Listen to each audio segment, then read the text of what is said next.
अस्सलाम वालेकुम, मैं हूं अरशद मुगल और आप देख रहे हैं अरशद व्लॉग।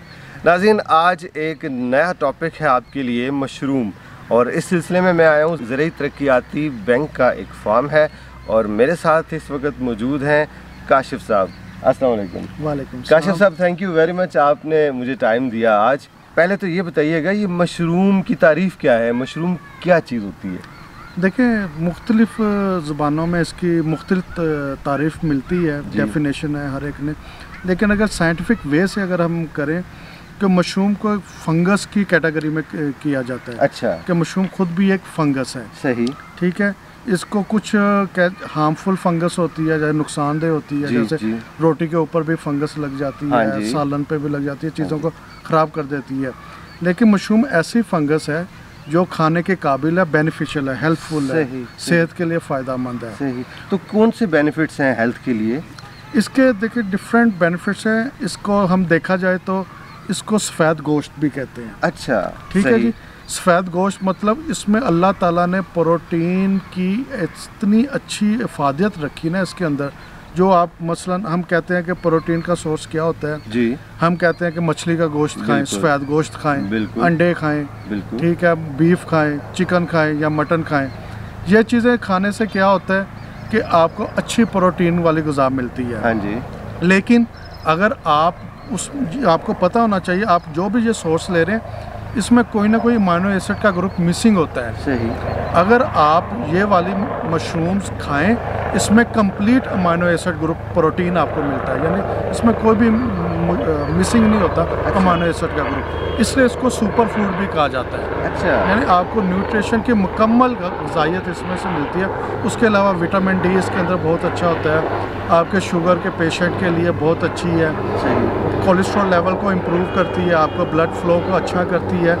और आपको जो देखिए, कोई भी आप एक चीज़ गोश्त की खाते हैं, आपका क्या नुकसान होता है? यूरिक एसिड बढ़ जाता है। हाँ जी। कोलेस्ट्रॉल लेवल बढ़ जाता है। लेकिन मशरूम आप जितनी मर्ज़ी खाएं, आपको उसको कोई नुकसान नहीं होगा, बल्कि सेहत के ऊपर उसके अच्छे असरात ही मुरतब होंगे। अच्छा, पाकिस्तान में किन इलाकों में इसकी काश्त हो सकती है? देखिए, सबसे पहले हमने इसको समझना होगा कि मशरूम को कहाँ पे हो सकती है। जो आपका सवाल है बड़ा अच्छा है, क्योंकि कुछ लोग समझते हैं कि ये जिस तरह बाकी आम फसलें उगाई जाती हैं ना, सीजनल, मतलब कोई चारा जात हो गया या गंदम की फसल हो गई या कोई भी चीज़ हो गई, उसमें इसको उगाया जा सकता है। लेकिन ये मैं आपको क्लियर बता दूं कि ये ओपन एरिया में ग्रो नहीं होती। सही। इसके लिए आपने कंट्रोल इन्वायरमेंट रखना होता है, जैसे कि जहाँ पे आप टेम्परेचर का ख़ास ख्याल रख सकें, नमी का ख़ास ख्याल रख सकें, सही, ह्यूमिडिटी, और इसके लिए कार्बन डाइऑक्साइड का ख्याल रख सके। अच्छा। तो ये सारी चीज़ें पैरामीटर आप किसी कमरे के अंदर ही कंट्रोल कर सकते हैं। ओपन एरिया में आप इसको नहीं कंट्रोल कर सकते। इसके लिए इसको आपने कंट्रोल इन्वायरमेंट में कहीं पे भी, पूरी दुनिया में भी, किसी इलाके में भी, आपको जो इसकी टेम्परेचर की रिक्वायरमेंट है, दर्जा हरारत की जो रिक्वायरमेंट है, उसके मुताबिक आप इसको कर लें तो आपकी ये ग्रो हो सकती है। यानी कि पाकिस्तान का कोई भी हिस्सा हो, चाहे कराची है, चाहे कश्मीर है, चाहे गिलगित बल्तिस्तान है, चाहे पंजाब है, कोई भी इलाका हो, उसके अंदर आप इसको ग्रो कर सकते हैं। सिर्फ आपने कमरे के अंदर दर्जा हरारत को कंट्रोल करना है। Simple is that. इसका कह लें कि थंब रूल है। ओके। और ये बताइएगा, कितनी अक़साम की मशरूम जो है वो हमारे मुल्क में काश्त हो सकती हैं? देखिए, अगर इक़साम की बात करें तो दुनिया में तो बहुत सारी इक़साम की आइडेंटिफाई हो चुकी हैं और मुख्तलिफ दरियाफ्त हो चुकी हैं। देखिए, कुछ खाने के काबिल हैं, कुछ खाने के काबिल नहीं हैं। उसमें से आप देखा जाए, मिसाल के तौर पे पाकिस्तान में इस वक्त जो हो रही हैं 5 किस्म की है ना, ज़्यादा इक़साम है ना, वो काश्त हो रही है। मिसाल के तौर पे सबसे ज़्यादा बटन मशरूम्स हैं। ओके। उसके अलावा ऑयस्टर मशरूम्स हैं। फिर किंग ऑयस्टर मशरूम है, पोर्टबेलो मशरूम है, नोकी है, मिल्की मशरूम है, ये जो खाने के काबिल है। इसके अलावा कुछ है ना मेडिसिनल मशरूम भी उगाई जा रही हैं पाकिस्तान के अंदर, जैसे गैनोडर्मा है, लाइन मैन है, रैशी है, ये मशरूम भी उगाई जा रही हैं पाकिस्तान में। लेकिन अभी ये लैब स्केल्स के ऊपर है, इतनी ज़्यादा कमर्शियल लेवल पे इसकी ग्रो अभी स्टार्ट नहीं हुई। ज़्यादा कमर्शियल फार्म जो अभी डेवलप हुए हैं वो बटर मशरूम्स के ज़्यादा हुए हैं, ऑयस्टर मशरूम के फार्म ज़्यादा हुए हैं, और कुछ मेडिसिनल मशरूम्स के भी फार्म इसके ज़्यादा ग्रो बन चुके हुए हैं। सही सही। और फसल की जो तैयारी होती है वो कितना वक्त लेती है? एक लेट्स सपोज बटन मशरूम की आप बात करते हैं, वो कितना वक्त लेगी, यानी जब आप उसको काश्त करते हैं स्टेप 1 से एंड तक? देखें, अगर हर मशरूम की वैरायटी का जो उसका जो लाइफ साइकिल है ना, उसका जो ग्रोइंग पीरियड है जिसको हम कहते हैं मुख्तलिफ है। ओके। मिसाल के तौर पर जिस तरह आपने पूछा सवाल के बटर मशरूम का ज़रा आप गाइड करें। अच्छा, बटर मशरूम का अगर हम चेक करें तो बटर मशरूम का जो लाइफ साइकिल है ना, जो टाइम पीरियड है इसके ग्रोइंग का, वो 3 मंथ्स है। यानी 90 to 100 डेज, मैक्सिमम 100 डेज में ये अपने सारा रूटीन मुकम्मल कर लेती है। अच्छा। अब उस 90 डेज में हम किस तरह कैटेगराइज करेंगे? 1 महीना इसका आउटडोर लगता है, जहाँ पे फॉर एग्जांपल जहाँ पे मीडिया इसका कंपोस्ट बनता है। ओके। ठीक है। और 2 महीने इंडोर लगते हैं, जहाँ पे आप उसका बीज लगाते हैं, उसकी केसिंग करते हैं और फ्रूटिंग लेते हैं। ये 2 महीने का टाइम पीरियड होता है। यानी कि इस तरह ये 3 महीने में अपनी लाइफ साइकिल को मुकम्मल करती है। अगर इसके ग्रोइंग के हवाले से हम इसके पैरामीटर्स की बात करें, जो बटर मशरूम्स हैं वो आपकी कह लें कि सबसे अच्छी ग्रो होती है वीट स्ट्रा, यानी गंदम का जो भूसा होता है, उसके अंदर इसकी बहुत अच्छी कल्टीवेशन होती है। अब क्या किया जाता है, गंदम का भूसा लें, ठीक है, उसके अंदर आपने उसका 60 to 70% यानी 60 से 70% पोल्ट्री मैन्योर, जो मुर्गियों की खाद होती है, वो उसके अंदर डालें। सबसे पहले आपने भूसे को गीला किया, ठीक है जी। गीला करने के बाद उसके अंदर पोल्ट्री मैन्योर डाला है आपने, जो मुर्गियों की खाद। और लेकिन ख्याल ये रखना है कि जो पोल्ट्री मैन्योर आपने डालना है वो ब्रॉयलर मुर्गी का हो, लेयर का ना हो, ठीक है, ताकि वो फ्रेश वो निकलता है। उसमें फिर ज़्यादा डिटेल में जाएंगे तो बात काफ़ी हम टू द पॉइंट रहते हैं। तो वो आपने पहले पोल्ट्री मैन्योर ले लिया 60 से 70%, फिर उसके अंदर आपने यूरिया डालना है 1%, फिर जिप्सम डालना है आपने 10 से 12% जिप्सम डालना। ये सारा जो परसेंटेज मैं बता रहा हूँ, ये जितना आपने भूसा लेना है उसकी परसेंटेज का हवाला लेना। मिसाल के तौर पे आप 1000 किलो लेते हैं भूसा, उसके अंदर 700 किलो आपने डालना है पोल्ट्री मैन्योर और 10 किलो आपने डालना है इसका यूरिया, और चोकर आपने डालना है 50 किलो, ठीक है। जिप्सम आपने डालना है 120 किलो। ये इसकी फार्मूलेशन है। ये चीज़ें डाल के उसको मिक्स करके आप ढेरी बना देंगे। उस ढेरी को आपने फिर हर 3 महीने के बाद उसकी टर्निंग देनी है, ठीक है। और सॉरी 3 महीने कह रहे, 3 दिन के बाद, ठीक है, ताकि उसमें तमाम जो उसका मिक्सचर है वो होमोजीनियस हो जाए, उसकी डिकम्पोजिशन प्रॉपरली हो जाए, उसकी फर्मेंटेशन प्रॉपर हो जाए। जो 6 से 7 आपने टर्निंग उसकी देनी है। जब 6ठी टर्निंग आप देंगे ना, तो आपने उसमें से देखना उसका मॉइस्चर लेवल, जो 50-60% मॉइस्चर लेवल हो गया, उसका थंब रूल है, आपने रैंडमली पकड़नी है कंपोस्ट को, उसको निचोड़ना है, ठीक है। मुट्ठी से पकड़ ज़ोर से आपने दबाना। अगर उसमें से वाटर ड्रॉप्स गिर रहे हैं तो फिर उसमें से मॉइस्चर ज़्यादा है, सही है, ठीक है। अगर उसका हाथ से आपका वेट हो रहा है, आपको कोई नमी वाली चीज़ गीली महसूस हो रही है, तो उसका मॉइस्चर लेवल ठीक है, इससे ये साबित होता है। फिर उसका दूसरा पैरामीटर आपने चेक करना, उसका कलर, उसका कलर चॉकलेट ब्राउन की तरह होना चाहिए, डार्क ब्राउन होना चाहिए, उसमें से कोई अमोनिया की स्मेल नहीं आनी चाहिए, ठीक है। ये पैरामीटर जब आप चेक कर लेंगे, उसका स्ट्रक्चर ऐसा होना चाहिए, ग्रीजीनेस यानी उसमें चिपकाहट नहीं होनी चाहिए, ठीक है, भुरभुरापन होना चाहिए। जब ये पैरामीटर आपके पूरे हो जाएं, फिर आपने उसका नेक्स्ट प्रोसेस में चले जाना, पास्चराइजेशन, ठीक है। पास्चराइजेशन के भी 2 तरीके हैं, केमिकल भी आप कर सकते हैं और स्टीम के ज़रिए भी कर सकते हैं, या बल्क में भी कर सकते हैं। केमिकल के ज़रिए फॉर्मेल्डिहाइड और बेवास्टीन मैंकोजिब जो होता है वो आप यूज़ कर सकते हैं, और जो दूसरी है आप स्टीम के ज़रिए वो 60 से 70 डिग्री सेंटीग्रेड के ऊपर इसकी पास्चराइजेशन कर सकते हैं। ताकि इससे करने का मकसद ये होता है ताकि तमाम जरासीम उसमें कोई इंसेक्ट्स वगैरह जो भी डेवलप हुए हैं वो उसमें से ख़त्म हो जाए, वो मर जाए, ठीक है। उसके बाद फिर क्या करते हैं, उसके बाद नेक्स्ट स्टेप आ जाता है, उसका कमरों के अंदर फिर आप शिफ्ट कर देते हैं। डार्क रूम होता है जहाँ पे उसमें 8-8 किलो के 10-10 किलो के आप बैग बना के उसके अंदर उसको रख देते हैं। फिर उसका होता है बीज, जिसमें स्पान जिसे कहते हैं, उसके बीज को जिस तरह आपको मिलता है मार्केट के अंदर से, जो 2-3 वेल रिप्यूटेड इसके सप्लायर्स हैं। ये स्पान है, एक्चुअली ये गंदम के दानों पे टिश्यू को चढ़ाया होता है, ठीक है जी। ये आप देखें वाइट कलर का होता है, बहुत अच्छा इसका स्ट्रक्चर होता है, ये आपने यूज़ करना होता है, सही, ठीक है। तो ये मार्केट में आसानी से अवेलेबल है। 3 इसके वेल रिप्यूटेड सप्लायर हैं, 2 लाहौर के अंदर हैं और 1 फैसलाबाद के अंदर है, ठीक है, ये बहुत अच्छा स्पान क्वालिटी का आप दे रहे हैं, डिफरेंट वैराइटीज़ का। तो फिर ये बीज आपने ना, जितना आपका मिसाल के तौर पे आपने 8 किलो का बैग बनाया है जी, तो 1% के हिसाब से आपने इसमें से डालना है 80 ग्राम। सही। अगर 8 किलो का बैग है तो 80 ग्राम बीज आपने उस बैग के अंदर थारोली मिक्स कर देना है, ठीक है। उसके बाद फिर आपने उस बैग को ढांप के 24 degree centigrade plus minus 2-3 degree हो सकता है, जी। उसके ऊपर आपने उसको रख देना है और कमरे का अंधेरा हो, ठीक है। आप देखेंगे कि आप 2-4 दिन के बाद देखेंगे जहाँ जहाँ बीज वो डाला होगा सफ़ेद धागे से उसमें निकलना शुरू हो जाएंगे, जिसको माइसीलियम कहते हैं इसके, ठीक है। वो आपके पूरे बैग में तकरीबन 15 से 20 दिन के अंदर अंदर वो पूरे बैग में फैल जाते हैं, यानी आपका पूरा बैग सफ़ेद हो जाता है। ओके। जब आपका पूरा बैग सफ़ेद हो जाएगा फिर आपने एक नेक्स्ट स्टेप करना होता है केसिंग, यानी मिट्टी की तय बिछाना, ठीक है जी।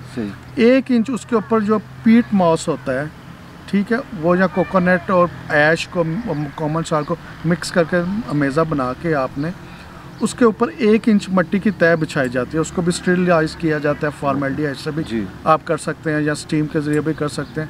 1 इंच मिट्टी की तय उसके ऊपर बिछाई जाती है, फिर उसको पानी दिया जाता है, वेट रखा जाता है।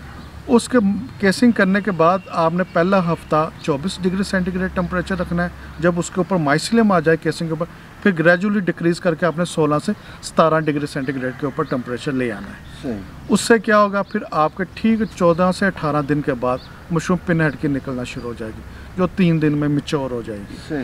3 से 4 दिन में मैच्योर हो जाएगी। आप मशरूम काटेंगे, मशरूम काटने का तरीका ये होगा कि जब 2 इंच डाई का वो हो जाए आपका मशरूम का साइज़, कैप का साइज़, तो उसको आप क्लॉकवाइज ट्विस्ट करें को आपके हाथ में वो पूरा स्टेम आ जाएगा। फिर नीचे से उसको मट्टी वाले पोर्शन को कट कर दे के वो आपकी पूरी मशरूम एडिबल है वो खाने का। उसको पैक करेंगे, आप पैक करके फिर मार्केट उसको कर सकते हैं, आप उसमें भेज सकते हैं, ठीक है जी। तो ये फिर जो टोटल आपको 3 महीने लगेंगे। फिर उस जब आप टेम्परेचर डाउन कर देंगे 16 से 17 डिग्री से, वहाँ पे आपने ह्यूमिडिटी 80 से 85% रखनी है और कार्बन डाइऑक्साइड का लेवल 1000 से लेकर 1100 यानी 700 से लेकर 1100 के दरमियान ppm में आपने उसका रखना है कार्बन डाइऑक्साइड। फ्रेश एयर दें, रोशनी दें, जितनी ज़्यादा अच्छी आप फ्रेश एयर देंगे, जितना उसका कार्बन डाइऑक्साइड का लेवल मिनिमम रखेंगे, उतनी अच्छी आपकी ये मशरूम निकलेगी। तो ये एक ओवरऑल समराइज था बटर मशरूम के हवाले से। बातें की आपने टोटली ये हाईली टेक्निकल चीज़ें हैं। जी जी। अब जैसे आप कह रहे हैं ना कि कार्बन डाइऑक्साइड को कंट्रोल करना है, तो इन सारी चीज़ों को मॉनिटर करने के लिए कोई आपको आला भी चाहिए होगा, कोई मीटर चाहिए होगा, मतलब ये भी थोड़ा सा बताइएगा। अच्छा देखिए, जिस तरह हमने ये पहले बताया था कि सारा ये है ना कंट्रोल इन्वायरमेंट में होगा जी। अब ज़ाहिर बात कंट्रोल इन्वायरमेंट मीन से क्या मुराद कि जहाँ पे चीज़ों को आप कंट्रोल कर सकें। अब कंट्रोल कैसे होंगी, आप हाथ से तो कंट्रोल नहीं कर सकें, उसके लिए आपको इक्विपमेंट चाहिए, टेम्परेचर कंट्रोलर चाहिए, ह्यूमिडिटी कंट्रोलर चाहिए, ठीक है, इस तरह CO2 कंट्रोलर चाहिए। सही। तो एक तो आता है कि ऑल इन वन आता है इन्वायरमेंट कंट्रोल सिस्टम जी, जैसे फैसलाबाद लाहौर के अंदर भी बन रहे हैं, डिफरेंट पार्टीज बना रही हैं और इसके ऊपर मार्केट में सेल भी हो रहे हैं। पहले चाइना से आते थे, अब लोकल डेवलप होना भी शुरू हो गया। यहाँ तो बंदा वो लगवा ले, उसमें ऑल इन वन सिस्टम होता है, auto heating, cooling, fresh air, humidification system सब उसके अंदर इंस्टॉल होता है। जैसा आपने पैरामीटर सेट करना है तो उसके हिसाब से आपको रीडिंग बता देगी, रीडिंग बता रहा होता है, वो सेटिंग कर देते हैं, ठीक है। दूसरा फिर तरीका क्या है कि आप मैनुअल चेक करें। आप फॉर एग्जांपल कूलिंग के लिए चिलर वगैरह लगा दें। कई लोग सवाल करते हैं कि हम AC लगा देते हैं जी। आपको ये AC से ये काम नहीं चलता, क्योंकि AC का मिनिमम जो थर्मोस्टेट है 16 डिग्री तक काम करता है जी, ठीक है, इससे नीचे वो टेम्परेचर नहीं जाता। और दूसरा इसका जो एयर फ्लो होता है इतना ज़्यादा अच्छा इफेक्टिव नहीं होता। सही। हमें एयर थोड़ा सा प्रेशर वाली चाहिए होती है ताकि वो प्रेशर से CO2 को रिमूव भी कर सके कमरे के अंदर से। तो chiller is the best option कि जहाँ से हीट और कूल आप कर सकें। सेकेंडली वो जो ह्यूमिडिटी के लिए ह्यूमिडिफायर मिलते हैं मार्केट में, अल्ट्रासोनिक ह्यूमिडिफायर मिलते हैं, उसके ऊपर जो सेट पॉइंट होता है आपने जितने % रखने होते हैं उससे कंट्रोल हो सकती है। थर्ड CO2 को वो आपने एग्जॉस्ट फैन लगा देने हैं उसके अंदर ताकि कमरे की हवा को एग्जॉस्ट किया जा सके, फ्रेश एयर इनटेक हो सके। तो उससे आपका क्या होगा, आपकी ह्यूमिडिफिकेशन सिस्टम भी आपका कंट्रोल हो जाएगा जी। जिस तरह मैं आपको बता रहा था कि पहले आपने ये वैसे आपको धागे नज़र आ रहे होंगे जी, स्पान डाला, माइसिलियम पूरे बैग के अंदर वाइट हो गया, ये देखिए पूरा ये बैग वाइट हो गया। हाँ जी। जब वाइट हो गया फिर इसके ऊपर ये देखें मिट्टी की हमने 1 इंच इसके ऊपर तय बिछा दी, ये पीट मॉस की, ठीक है। ये पीट मॉस की ये तय बिछाई है। इसके ऊपर ये देखिए ये मशरूम निकलना, 16 डिग्री हमने टेम्परेचर किया, ये मशरूम के पिन हेड्स बनना शुरू हो गए, ये तैयार होना शुरू हो गए। यानी कि ये ओवरऑल एक बैग की सिनेरियो हम बता रहे हैं जो कैमरे में आपको नज़र आ रहा है। ये मशरूम्स हैं, ये केसिंग है, ये कंपोस्ट है जिसमें माइसिलियम ग्रो किया। ये 3 स्टेप्स आपको इस वीडियो में कवर हो रहे हैं। अच्छा, ये कौन सी है मशरूम ये वाली? ये बटन मशरूम है जिसे एगेरिकस बाइस्पोरस भी कहते हैं। तो बटन वाइट बटन मशरूम्स। अच्छा, ये जो अब कैमरे में आपको नज़र आ रही है ना, ये ऑयस्टर मशरूम है। ये हमने कॉटन वेस्ट के अंदर ग्रो की हुई है। ये हमने माइसिलियम पूरा हो गया, ये वाइटनेस आपको जो स्क्वायर नज़र आ रहा है ये माइसिलियम है। फिर इसको ओपन कर दिया, पानी का स्प्रे किया जाता है नमी बरकरार रखने के लिए।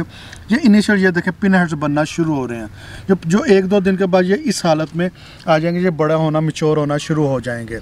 जब ये मैच्योर हो जाएंगे तकरीबन ये भी 2 से 3 इंच डाया का कैप का हो जाएगा। तो फिर इसको ना क्लॉकवाइज आपने जस्ट ऐसे पकड़ना है, जैसे मैंने बताया हार्वेस्टिंग का तरीका। आप इसको क्लॉकवाइज घुमाएंगे, इस तरह क्लॉकवाइज घुमाएंगे तो ये इस तरह ये आपके हाथ में ये फ्रूट आ जाएगा, ठीक है। उसके फिर इस पार्ट को आपने कट कर देना है नाइफ के साथ, कट करके ये फिर सारी आपकी एडिबल मार्केट में आप पैक करके भेज सकते हैं। ये वाइट ऑयस्टर मशरूम है, इसमें भी डिफरेंट कलर्स के आते हैं, लाइक ग्रे ऑयस्टर आता है, पिंक आता है, येलो आता है, ब्राउन आता है, ये सारे आते हैं, इसमें काफ़ी कलर्स की आते हैं ऑयस्टर मशरूम्स। जी काशिफ साहब, इसके बारे में बताइएगा जी।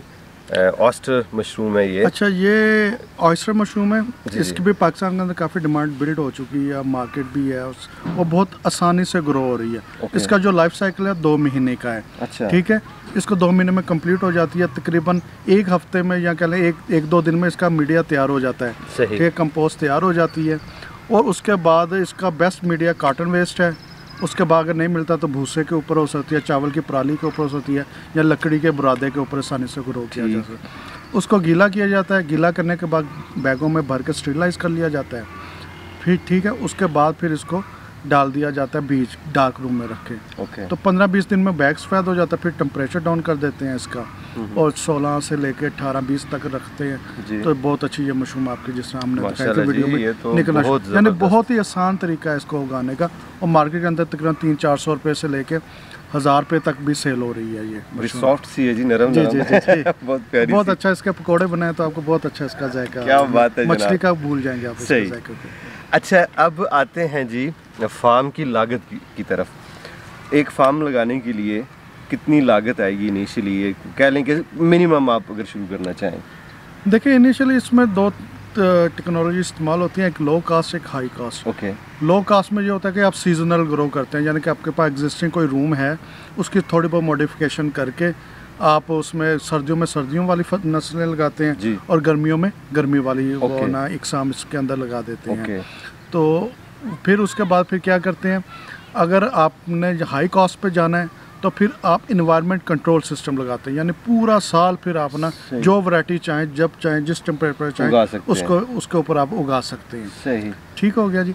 उसके बाद फिर क्या किया जा सकता है, अब हाई कास्ट की वैल्यू ज़्यादा होगी ऑब्वियसली जी, लो कास्ट की कम होगी। हाँ जी। तो ये डिपेंड करता है। फॉर एग्जांपल अगर हम सीजनल की बात की जाए, फॉर एग्जांपल आपके पास एक कमरा है 15 बाई 30 का, मिसाल के तौर पे हम कंसिडर, या 15 बाई 20 का एक कमरा है, उसका अब 2 तरीके हैं। यहाँ आप रैक्स बनाएं, लकड़ी के भी बन सकते हैं, बैम्बू के भी बन सकते हैं, लोहे के भी बन सकते हैं। ये डिपेंड करता है आपकी इन्वेस्टमेंट कितनी है।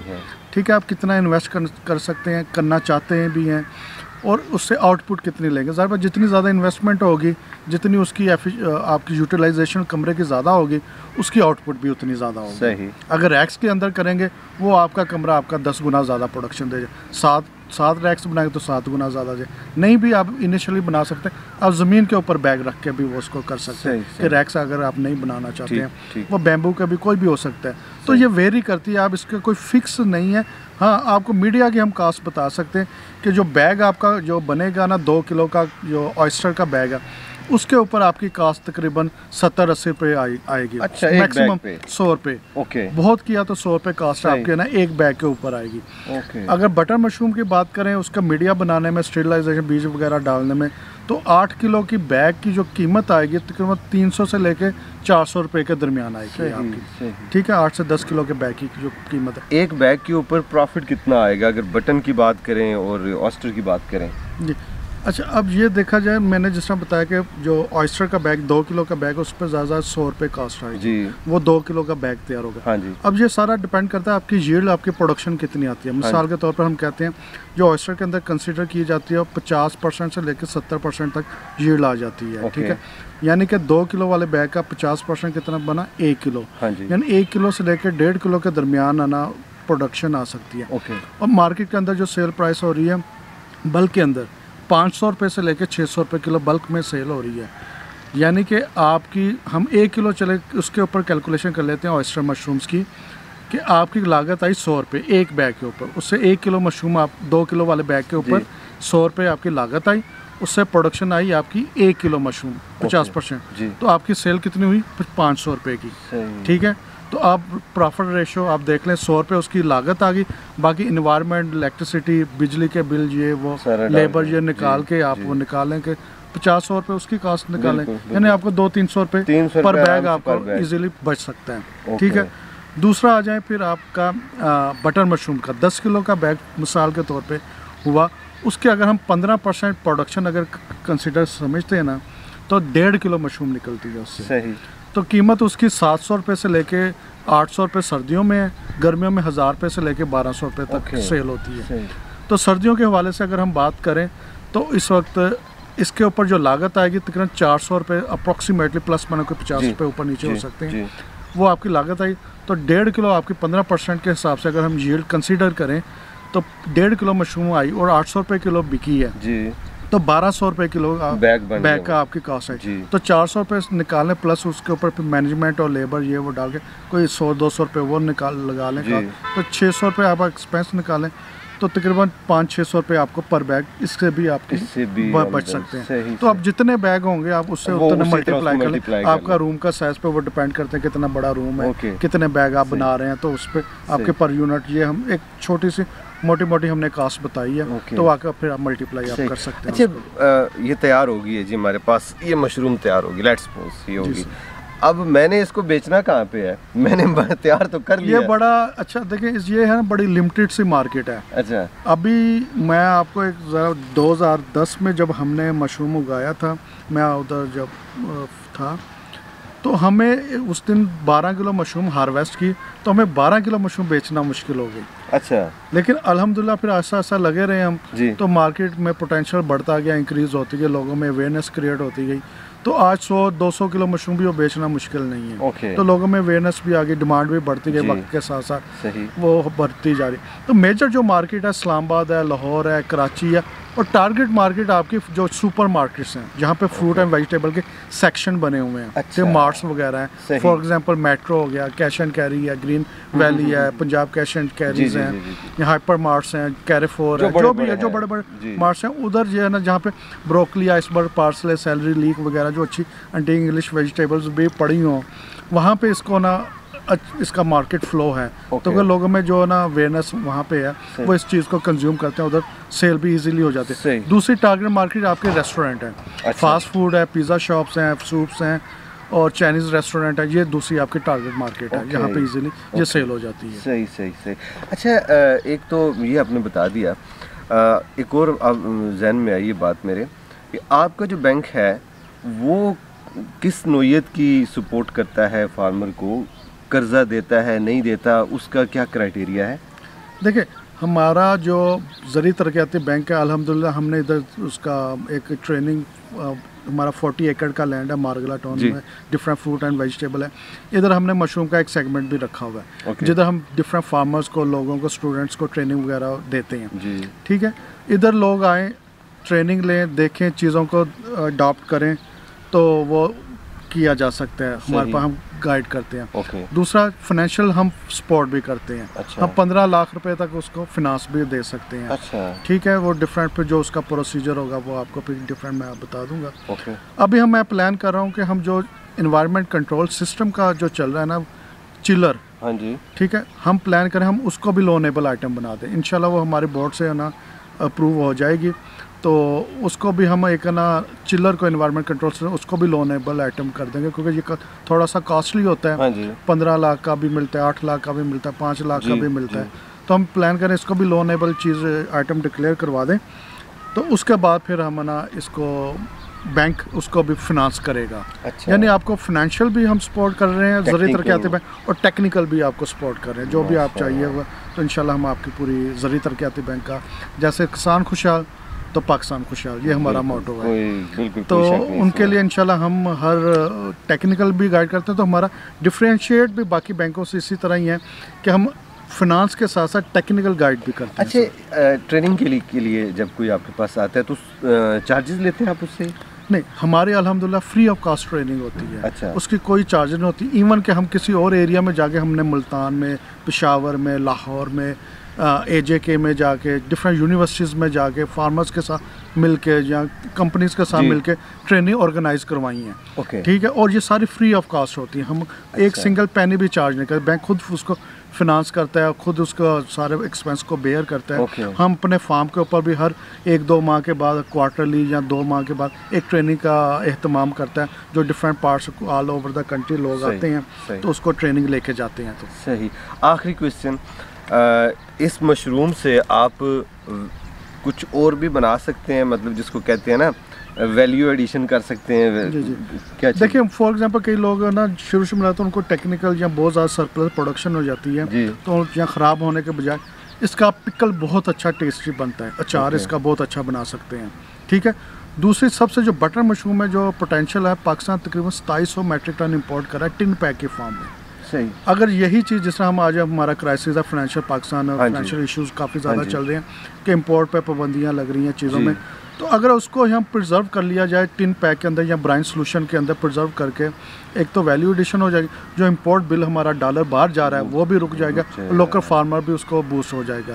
क्योंकि पाकिस्तान एग्रीकल्चर बेस्ड कंट्री है और वेस्ट बहुत ज़्यादा होता है। और सबसे बड़े मज़े की बात है, मशरूम सारी एग्रीकल्चर वेस्ट में ग्रो होती है।